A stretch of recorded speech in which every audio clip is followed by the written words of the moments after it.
Data Sharing and Data Reuse Seminar.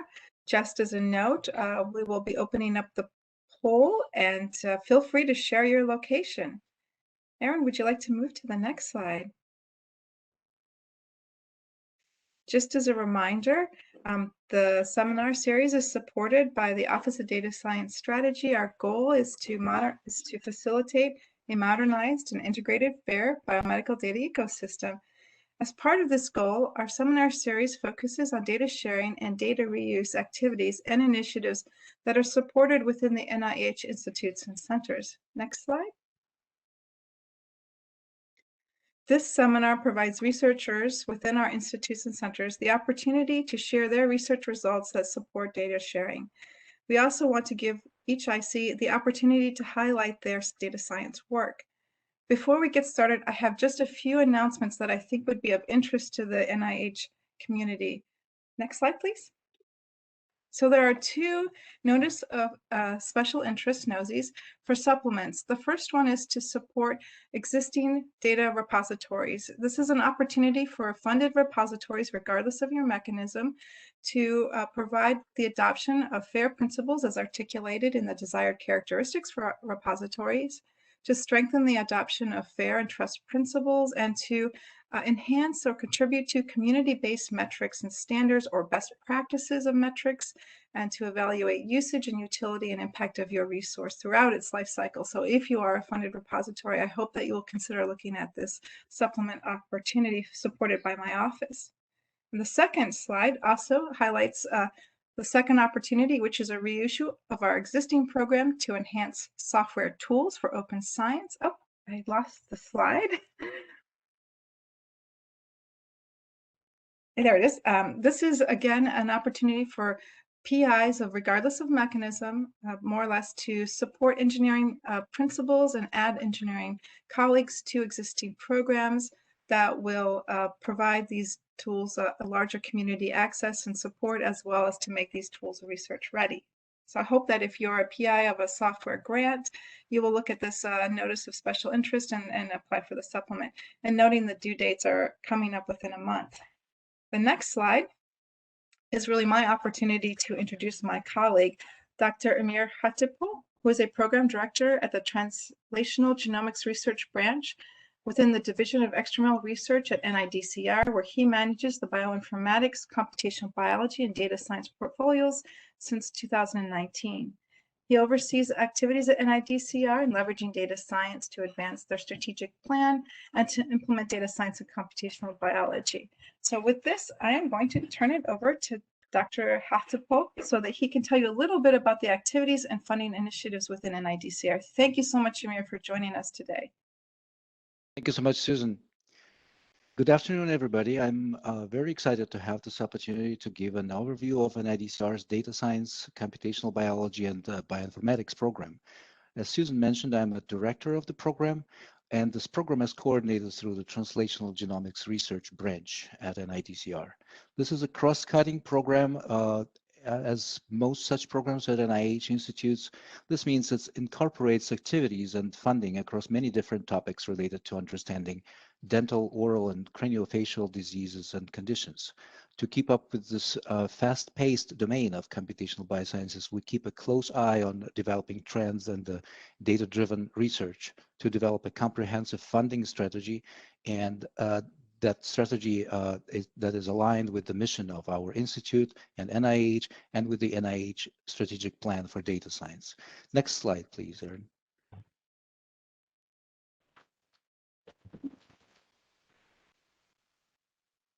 Next slide. Yes, thank you. We distinguish three main areas of focus for our program. First is support a full spectrum of data science, from data generation, sharing, integration, analysis, and reuse in a number of areas of research and training, to development of advanced and robust tools, databases, knowledge bases, while supporting larger, more complex and multidimensional projects that emphasize validation work as part of research strategy. Second focus is on attracting more bioinformaticists and computational biologists and data scientists as highly qualified computational research workforce, as you know, is a critical element needed for development of a strong data science ecosystem.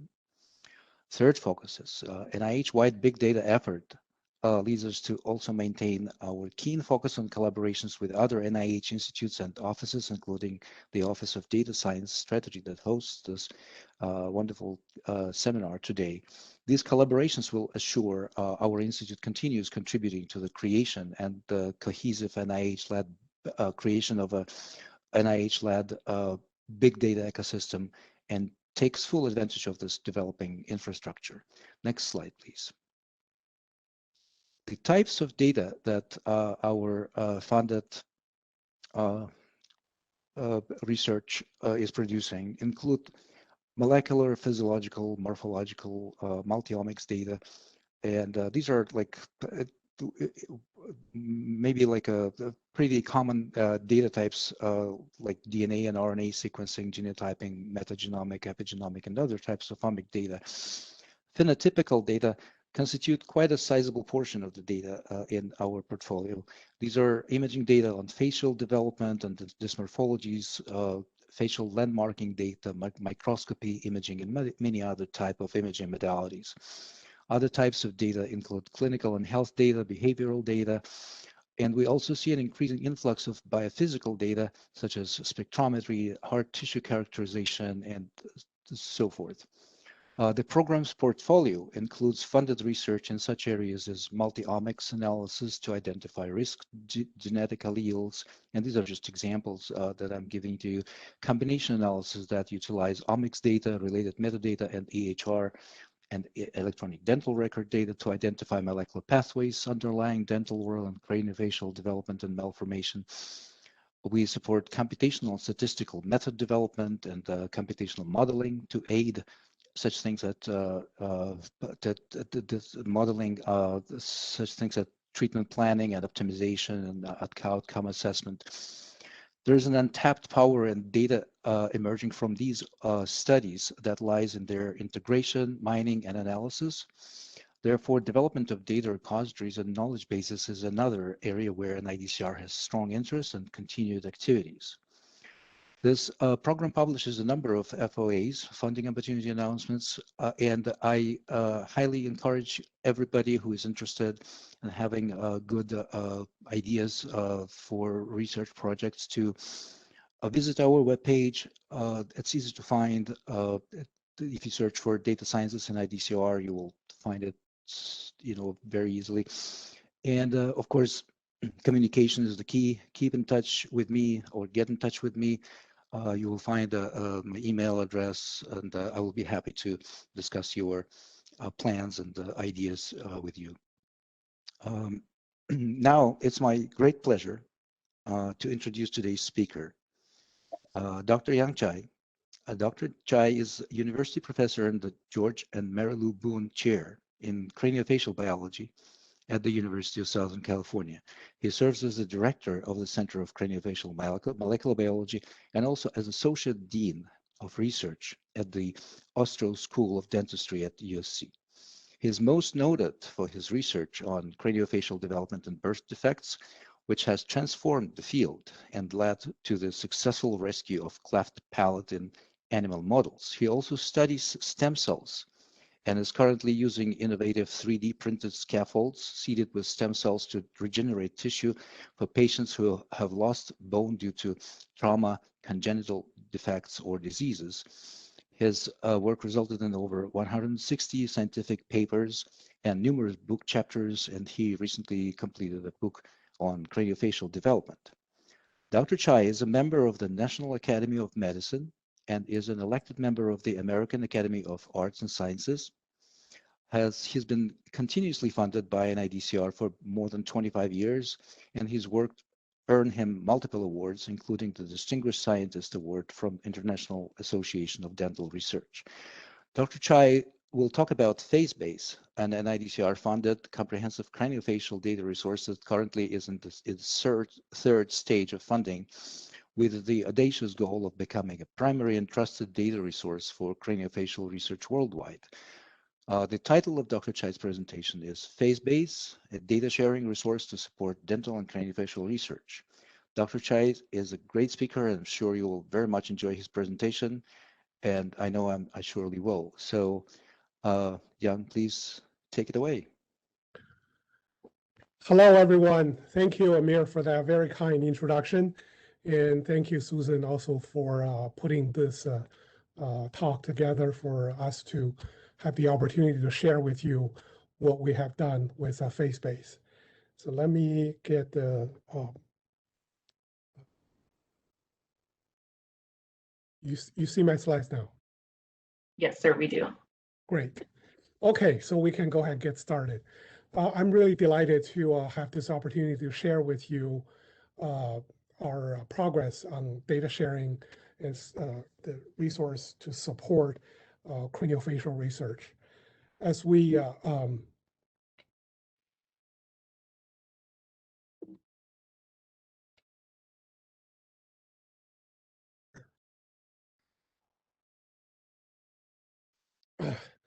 so our face is our identity.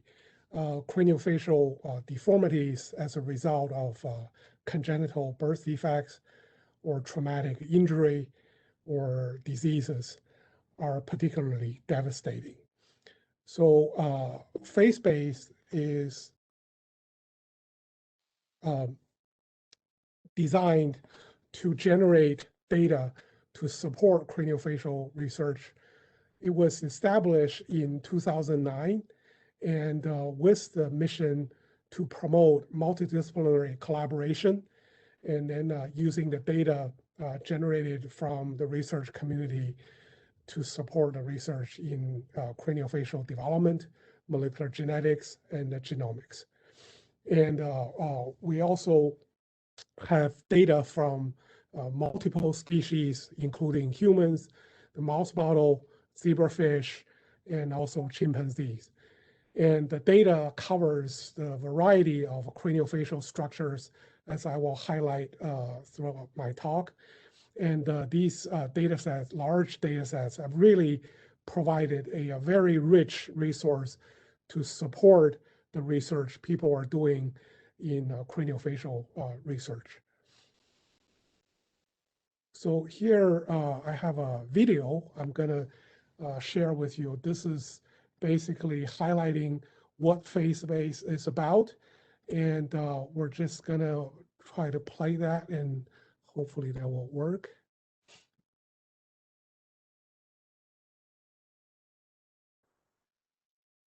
Here we go.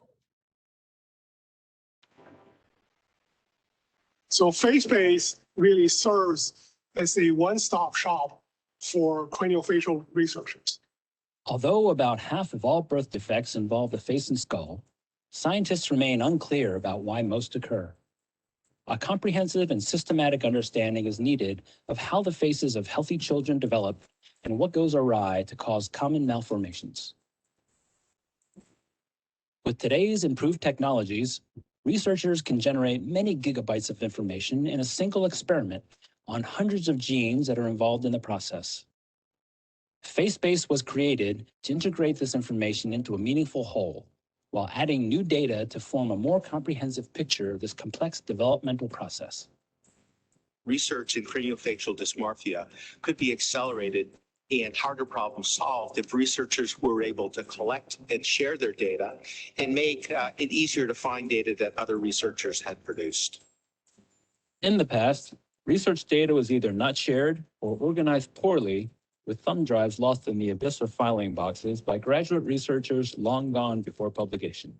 Some journals have ad hoc repositories, but are neither standardized nor connected with other studies.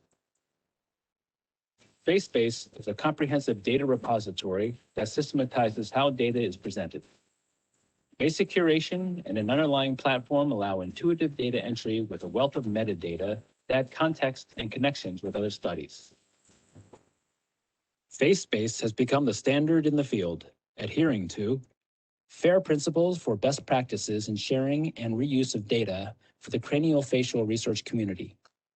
Findable, accessible, interoperable, reusable. Face-based datasets are validated and curated before release.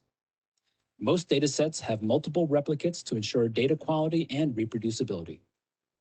Face-based serves as a springboard for hypothesis-driven research, providing access to data far beyond what any one lab could generate by itself.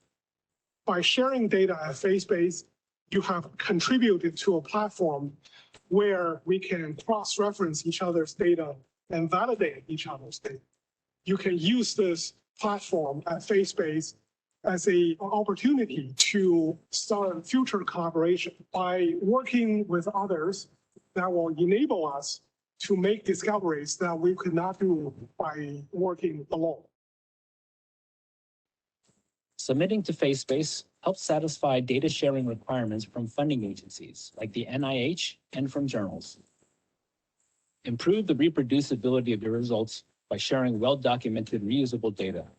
Increase the dissemination and impact of your research with full attribution, DOIs, digital object identifiers, data citation guidelines, and citation metrics. So we've invested a lot of effort in understanding the sociology of the research community and the craniofacial researchers and ensuring that control and dissemination and credit of the data is done in ways that will make them comfortable. Over the years, we at Facebase have developed a standard pipeline for data submission. We have streamlined the process and then developed training tools and also very standard protocol how to submit their data to Facebase. As researchers continue submitting data, Facebase will continue to grow and become even more invaluable to the research community. The technology that we're creating and advancing in Facebase is being used and informs research in many other domains. And so what we learned from Facebase has broad application to the advancement of biomedical science in general. Someday in the future, that we will be able to connect all these data resources for people who work in any parts of the human body, and then make them into one comprehensive and also ever-growing data atlas. Facebase is really an exemplar of how science should be done in the future.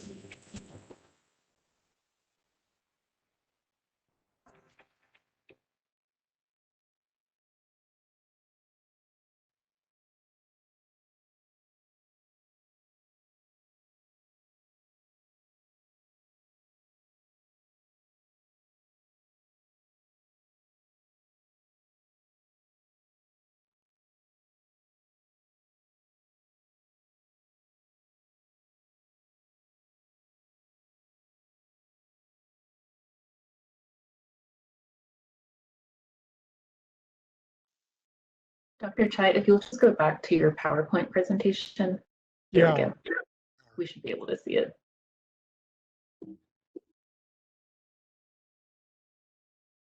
Okay, so now you can see my slides again, right? Yes, we're back. Thank you. All right, so in that video, you saw the other gentleman, Carl Kesselman, and myself.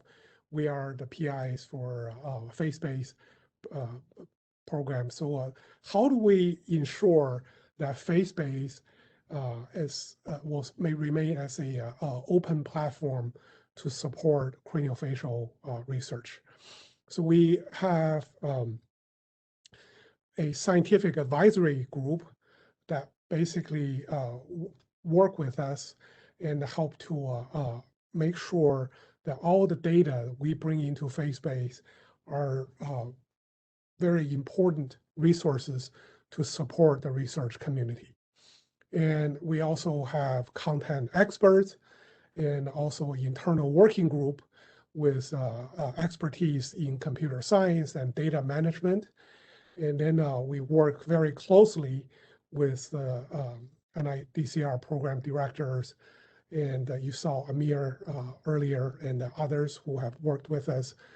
And basically, so this group will, we continue to work together and then to ensure the data will stay current and then support the craniofacial research community. For the first 10 years from 2009 to 2019, FaceBase operated in this hub and spoke model. And starting from 2019, FaceBase now accepts data from the wide research community to continue to grow our data resource to support craniofacial research. To date, we have accumulated more than 900 different data sets. And then out of that, more than 800 different data sets are related to mouse development or abnormal development, and more than 80 data sets of human studies, and then 40 different data sets on zebrafish, and then also some chimpanzee data. Within those data sets, we have a large number of imaging data, micro MRI, micro CT, and other imaging data, and then a lot of sequencing analysis, both humans and also animal models, looking at novel mutations, and then I will introduce some of that later. And then importantly, all of these data sets are backed up with these very detailed experimental records. So people can go back and look at how the data was generated. And we also have more than 3,000 detailed biosample records. And then overall, you can see this is such a rich environment that where we have these different type of data can support the research in craniofacial science. So this is really, has helped people to support their research. And to date, we have more than 200 different publications that can be attributed with the support from FaceBase. In terms of users, we have about 50% of the user population are in the US, and the other 50% are international. Within the past 12 months, there have been more than 16,000 different visitors coming to FaceBase, looking at data, and then more than 63,000 views of the data sets we have, and more than 2,000 downloads. And then in terms of looking at the image, more than 7,000 views of the image, and then 77,000 plus track reads. And then since we switched to this new model of operation to accept data from the community, we now have, in the past 12 months, have 13 new projects that have been contributing to FaceBase. So our mission is really to improve the collaborative use and the reproducibility of our research data. So this will enhance, the resource, and also support the validation and reproducibility of our data source. So you heard that we talked about the FAIR principle of data use in that video. So how do we go about supporting this? And first, the organization of our data files is really so you can understand how each data set was generated, and then the terminologies we use.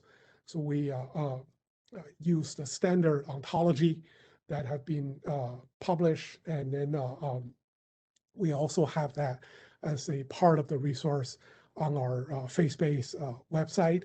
And so people know exactly what the terminology we're using, and then there's no confusion about how we describe our data sets or the anatomical structures within the data. And in terms of description of our data sets, we have detailed experimental records, and also the biomaterials that we use to generate that data. And then finally, each data set is supported with the protocol, so how the data was generated. So if someone wants to go back and then repeat the experiment, it will be very easy to do. So that helps to really enhance the reproducibility of our data. So the organization of each data set basically is, you will see, because we have these different research projects that have been contributing data to FaceBase. So under the research projects, you will see the data sets contribution. And then within the data sets, we have detailed record of experiments and biosamples, and then the data, and then replicates of these data sets, and then protocols about the additional details of materials used to generate data, procedures, and also the researcher contributed to the data generation. So here, let me just walk you through, if you go to the FaceBase website, and then this is the landing page that you will see, where highlights the more than 900 different data sets we have accumulated over the years. And then you can search these data by species. You can look at under the mouse, human, zebrafish, or chimpanzees. And then soon we will also expand to include other model organism. And let's say if you are interested in the mouse model, and then you wanted to look at what data sets are available within the mouse study. So here you can, there are a couple ways you can get into the more details. And one way is for you to get into this sort of a mouse data summary, where you will see on one axis, we have all these anatomical regions. You can look at the mandible, maxilla, or the palate, different region of the craniofacial structure. And the other axis where you can look at the different embryonic stage of the mouse development. And then when you click on these colorful squares, they represent a different type of data sets. So whether you want looking for single cell data, you're looking for RNA sequencing or micro CT data, and you click on that, and then that will lead you to those data sets, and then for you to look at. And then here I have another video where you can actually use this as a teaching tool for people to learn about the craniofacial structure. So let me just share the video again.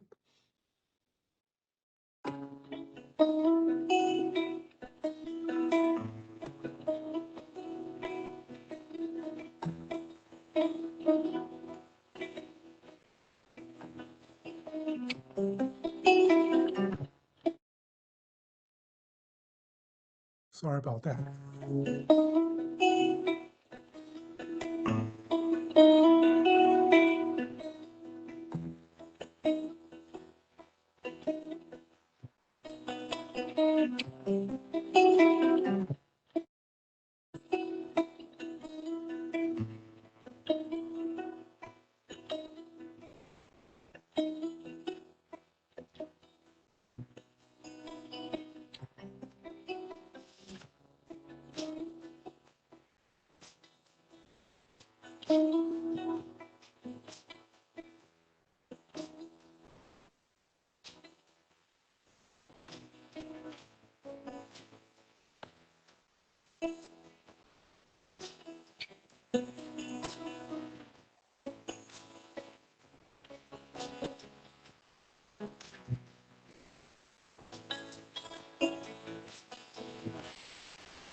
Do you see my screen, the slides again?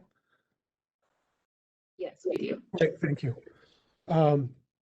So in that video, which was featured on Dr. Francis Collins' blog page, really you can see how one can use this kind of a fly-through to teach a new postdoc about the mouse skull, and both looking from the outside and inside.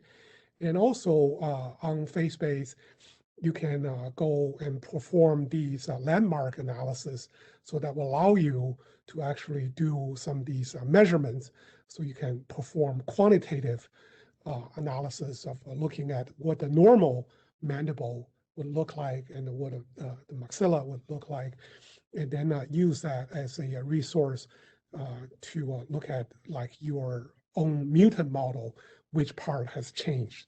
So that's one way of serving this face-based data to serve both as a resource to support research, but also can be used as a teaching source. And furthermore, we as we continue to accept new data into FaceBase, we are also collaborating with other data resources that are supported by NIH, and such as GoodMap and LongMap or BrainMap. And then our PIs, Carl Kesselman and his team, are also helping to manage the data sets at GoodMap, and then with BrainMap. And more recently, with the help of NIDCR program staff, and we initiated a collaboration with Kids First, where I will talk a little bit more on the next slide. So all of these are sort of opportunities for us to learn from each other's best practice. So how do we share data? How do we make these resources more user-friendly so that we can better serve the research community? And then in terms of a long-term goal, as I shared with you in that video, and then we envision that in the future that we can connect all these different resources together to make a digital atlas that will serve users that are interested in different parts of the study in different regions of the human body.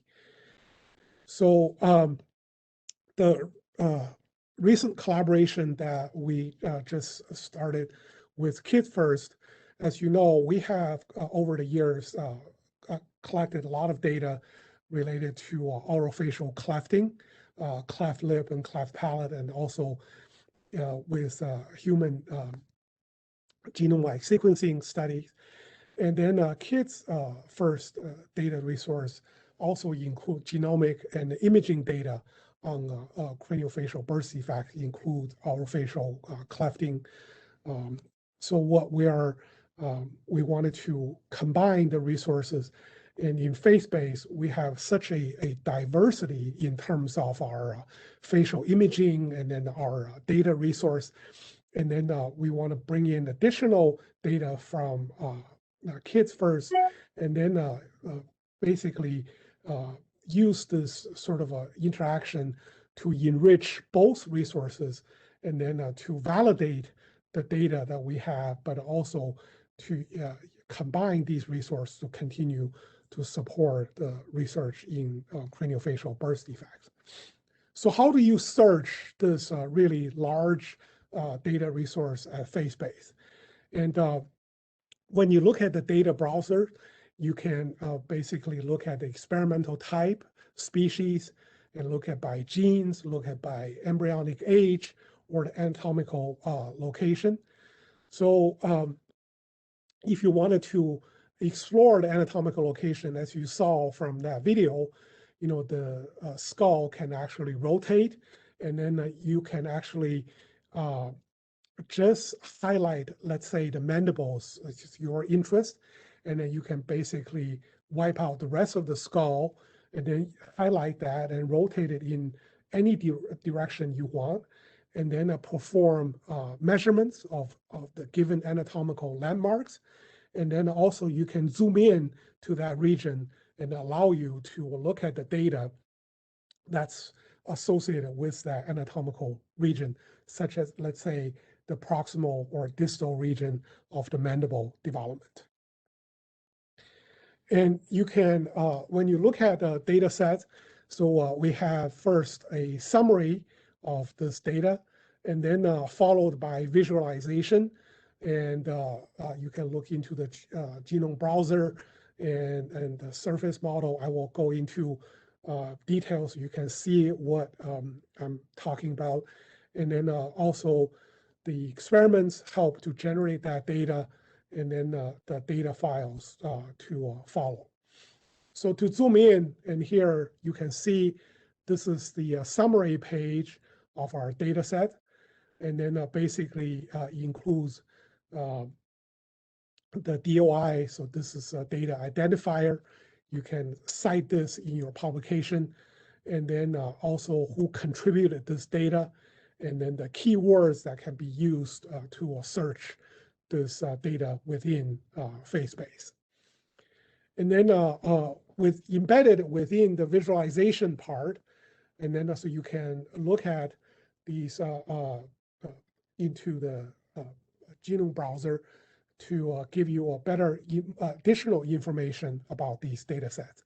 So you start from the FaceBase page, and then you're interested in this ChIP-seq data, and then that from there can take you to the UCSC genome browser, and then where you can look at these tracks. And then after you finish looking at this genome browser, and then you can click on FaceBase details, which then will take you back to a FaceBase. So you can see not only we have data within FaceBase, but also this is connected with the external resources, will allow you to go into have a deeper dive into our data sets. And then in terms of these anatomical structures, a lot of people are now doing micro CT analysis. What we have done is, we have scanned these mouse heads, and you can look at each individual section. And also you can look at the entire surface area, and that will allow you to do some volumetric analysis. So both in slice and also in 3D volume rendering. And here with zebrafish, this is really a highly detailed surface model. We support that with the surface anatomy, and then the anatomical structures that you can search, and then linked with metadata to support the details of these data. And then also when it's applicable, we connect that with external resources such as Zephyr or Uberon. So with all these resources, that will really have, our data sets can help to support the study in zebrafish. Some of the exciting upcoming visualization features that we will have at FaceBase. And then, so our goal is really to allow users to go into FaceBase, and you can do a digital dissection, if you will. So here, looking at a mouse skull, and you can look at a different region of the cranial suture, whether it's at the osteogenic front or the suture mesenchyme. And then you can look at the gene expression using either RNA-seq or single cell analysis, and allow you to do these comparison analysis. And then a lot of people are now doing single cell analysis. One of the challenges with a single cell analysis is you have these cell clusters, but you don't really have their anatomical location. So what we have done is not only we have performed the single cell analysis, but also we have mapped them back into these anatomical regions within the face. So that way you can actually know these different genes expressed at the different clusters, and then how that correlates with the anatomical location within FaceBase. you can also do over time at the different embryonic stage and allow you to do these sort of a projection, how these progenitor cells may give rise to different cell types over time. And then you can perform these kind of sort of a cell lineage study based on the data we have at PhaseBase. And then allow you to actually follow this with cell lineage study that we have done with some of the samples that we have. So basically, this is, we have this, a lot of these different data sets coming into PhaseBase. How do we know that our data is really, the ones we have provided to our users are highly reproducible? So here I wanted to share with you an example that what we have done, in which we look at people who contributed RNA-seq data from 3 different labs, 13 different data sets, and then so we all use different platforms to perform RNA-seq analysis. So from 3 different labs, we looked at these 13 different data sets, and then we used a uniform processing pipeline. And then we used the ENCODE pipeline, and then through which we looked at the data after we have done the processing, and then which really validated, that confirmed all the data that we have at PhaseBase are highly reproducible, and the conclusions are exactly as what we have from the original data. So this gives us really strong confidence that the data we have, although we have people have used the different platforms, but by using this standard processing pipeline, and then we can ensure the reproducibility of our data. So here, just within the last few minutes, I want to share with you a couple of case studies, how PhaseBase have helped our users to support their study in craniofacial development and malformations. First case from Elizabeth Leslie, and so she is interested in human facial clefting. And then she had used the PhaseBase data to understand the contribution of de novo mutations in orofacial clefts. So what Elizabeth has done is she collected this whole genome sequencing data of orofacial clefting trails.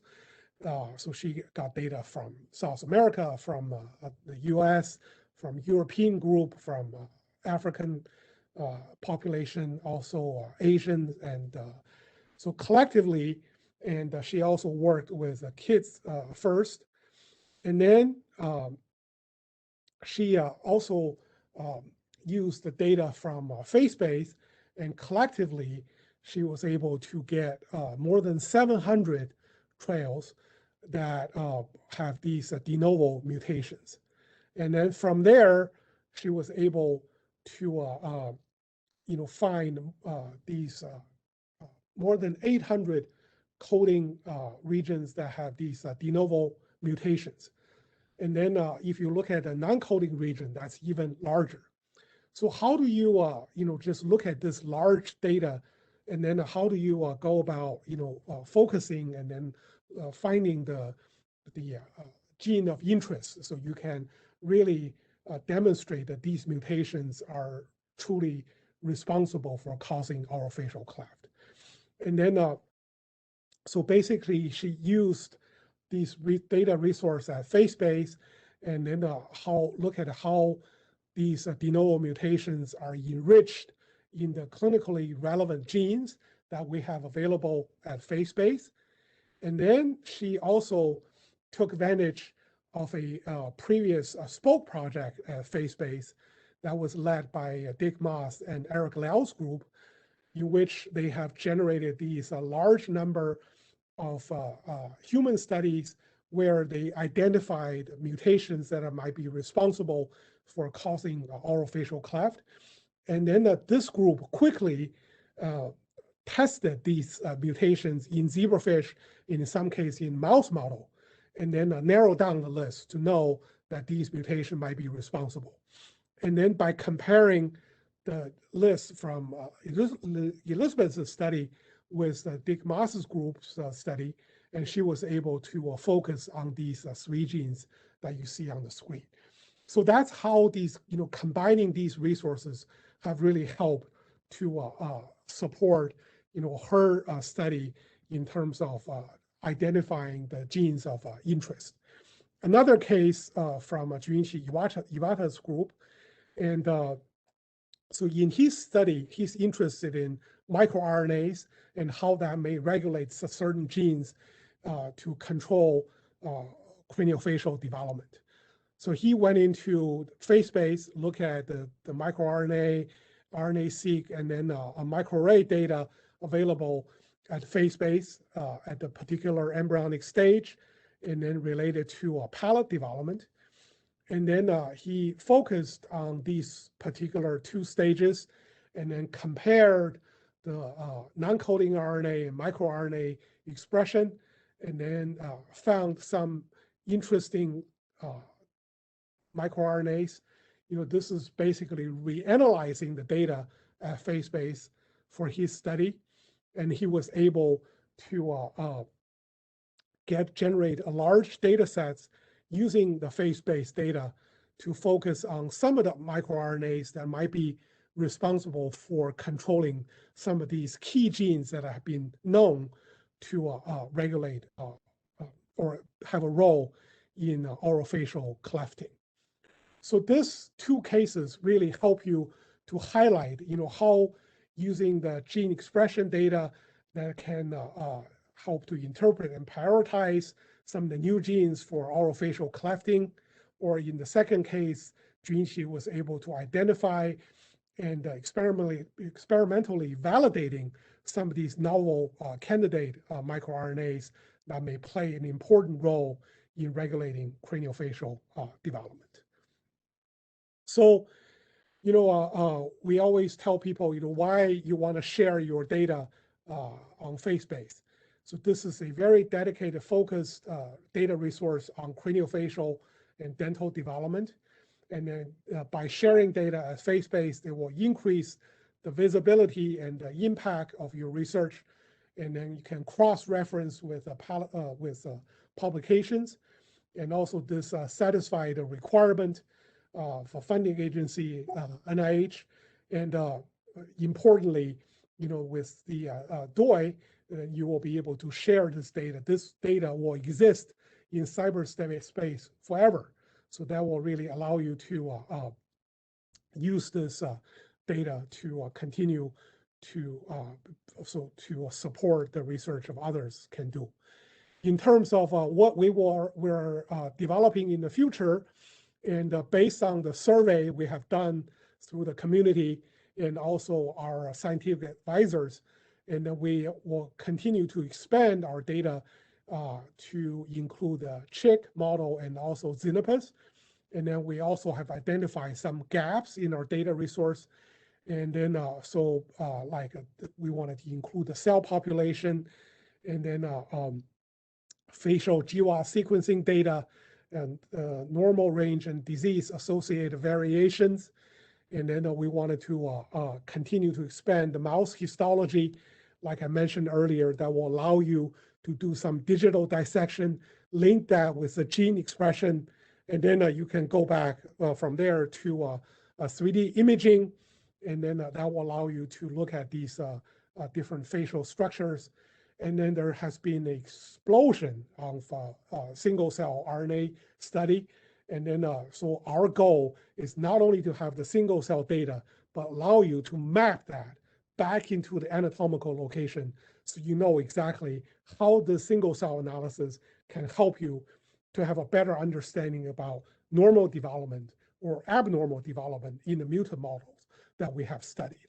Human murine dental development and deformities, and then all these other resources that we have used, and we want to make that available to a face-based user, so that will continue to support their research.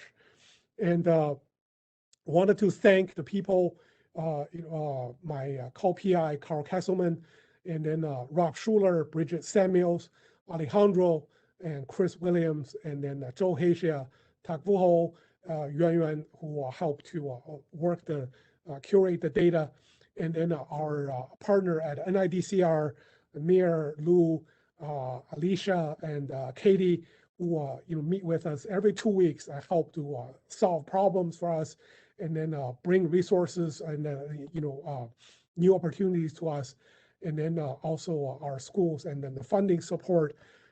Really appreciate your patience, and I know I went a couple minutes over time because of the early technical difficulties with the video, but I'll be happy to take any questions you may have.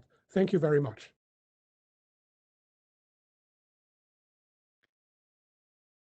Thank you, Yang. This was a great presentation. Let me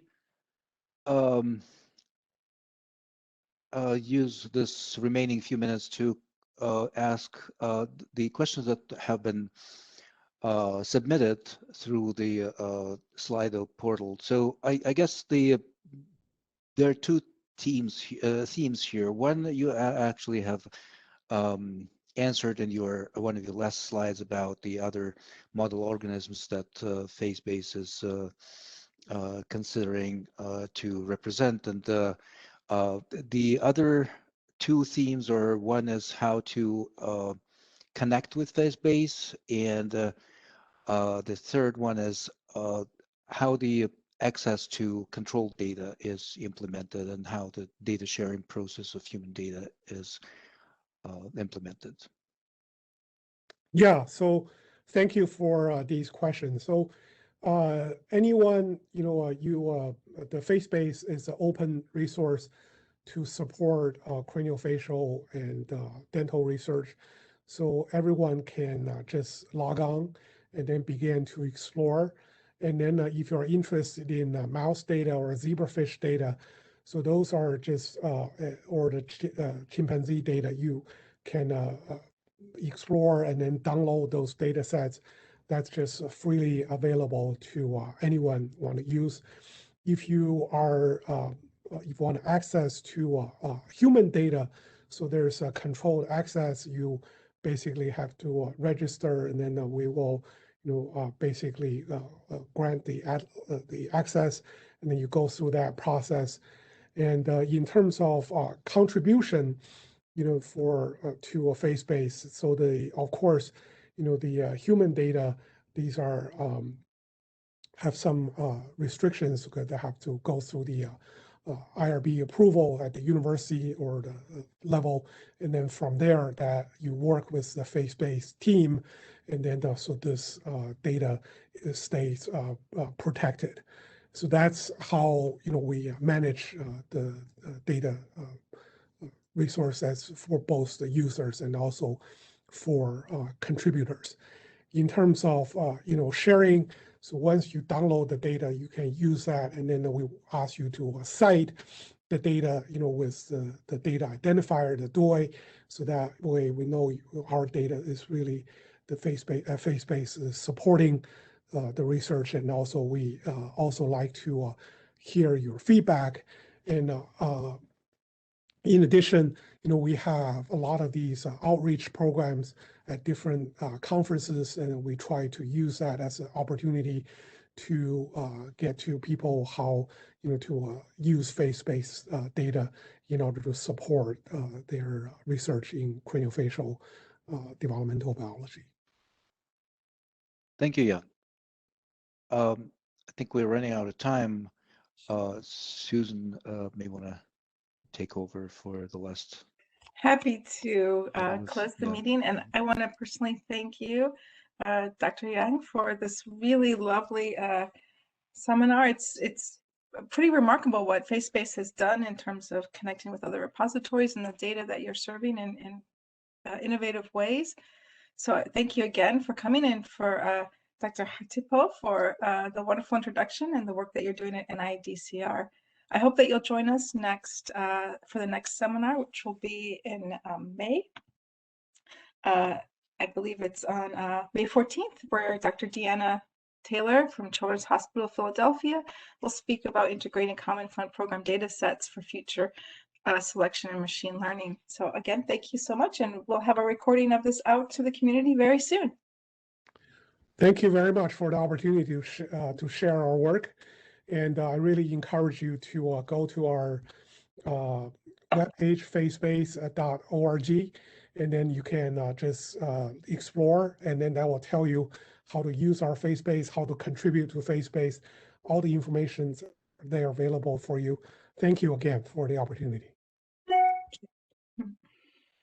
Have a good weekend. You too. Take care. Thanks. Thank you. Take care, everybody.